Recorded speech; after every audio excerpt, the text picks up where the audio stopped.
नमस्कार दोस्तों। आज सूचना लेखन के विषय में पढ़ने से पहले इस वीडियो को आप लाइक, सब्सक्राइब और शेयर अवश्य करें। सूचना लेखन क्या है, किन किन बातों का ध्यान रखना चाहिए, सूचना लेखन का सही प्रारूप क्या होना चाहिए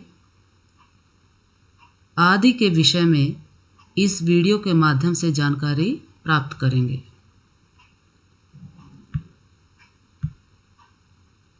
सूचना लेखन की परिभाषा। सबसे पहले सूचना क्या है, सूचना का अर्थ क्या है। सूचना का अर्थ होता है सूचित करना या कहना। तो चलिए आगे सूचना लेखन की परिभाषा को पढ़ते हैं। कम से कम शब्दों और औपचारिक शैली में लिखी गई संक्षिप्त जानकारी को सार्वजनिक करना ही सूचना लेखन कहलाता है। आगे सूचना लेखन के प्रकार। सूचना के कौन कौन से प्रकार होते हैं, इसकी जानकारी प्राप्त करते हैं। सूचना के दो प्रकार हैं। पहला, सुखद सूचना। किसी समारोह की सूचना, प्रतियोगिता की सूचना, खेल के आयोजन की सूचना आदि सुखद सूचना कहलाती हैं। दूसरा प्रकार है दुखद सूचना। किसी शोक सभा की सूचना, क्रियाक्रम की सूचना देना दुखद सूचना के अंतर्गत आती है।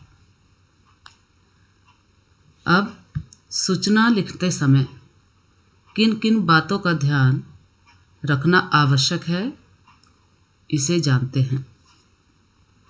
सूचना लेखन करने से पहले इस बात का ध्यान अवश्य रखें कि सूचना किसे देनी है और क्या सूचना देनी है।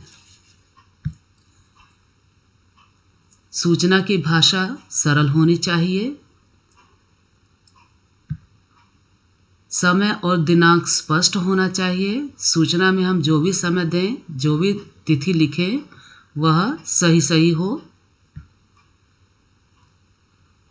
सूचना लंबी नहीं होनी चाहिए। सूचना की जो शब्द सीमा है वो कम होनी चाहिए। प्रश्न पत्र में दी गई शब्द सीमा के अंदर ही सूचना पूरी करनी चाहिए। यदि आपके प्रश्न पत्र में शब्द सीमा दी गई है कि 25 से 50 शब्दों में सूचना लिखिए, तो आपको उन्हीं शब्दों के अंदर, उन्हीं शब्द सीमा के, उसी शब्द सीमा के अंदर अपनी सूचना को पूरा करना चाहिए। आगे स्थान और पता सही लिखा जाना चाहिए। जब हम सूचना लिखते हैं तो उसमें स्थान का और पते का सही ब्यौरा देना चाहिए। सूचना जारी करने वाले का पद लिखना चाहिए। जो सूचना जारी कर रहा है उसके पद का भी उल्लेख करना चाहिए।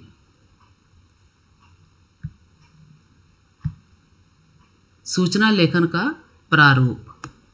सूचना लेखन करने के लिए हमें किन किन बातों का ध्यान रखना होगा।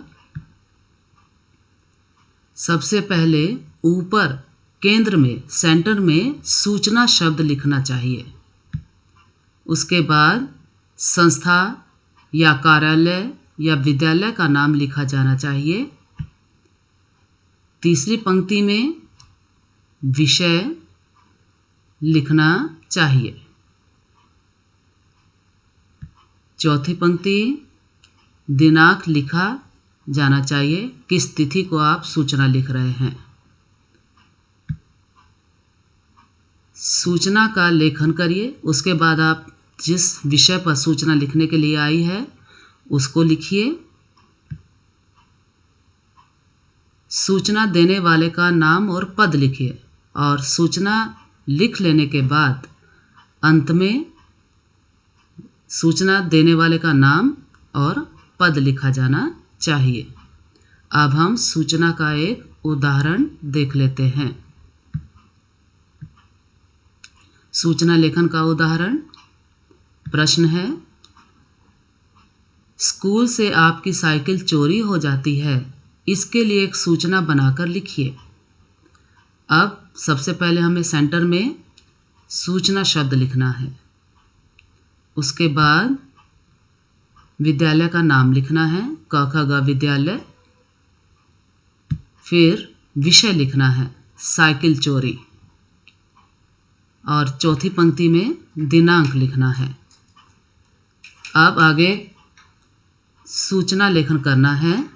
इस विद्यालय के सभी छात्रों को सूचित किया जाता है कि 23 नवंबर 2020 को विद्यालय के साइकिल स्टैंड से मेरी साइकिल चोरी हो गई है। वह काले रंग की हरकुलस कंपनी की है। जिस विद्यार्थी को इससे संबंधित कोई भी जानकारी हो वह नीचे लिखे नाम से संपर्क करे। यह हमारी सूचना लेखन हो गया। इसके बाद हम सूचना देने वाले का नाम लिखेंगे, जैसे रोहित कुमार, और उसका पद लिखेंगे। अगर वो कक्षा का मॉनिटर है तो ये मॉनिटर लिखेंगे, और यदि वो किसी टीम का कप्तान है तो कप्तान लिखेंगे। ठीक है। और उसके बाद किस कक्षा का है, कक्षा 7वीं का विद्यार्थी है। इस तरह से आप सूचना लेखन कर सकते हैं। धन्यवाद।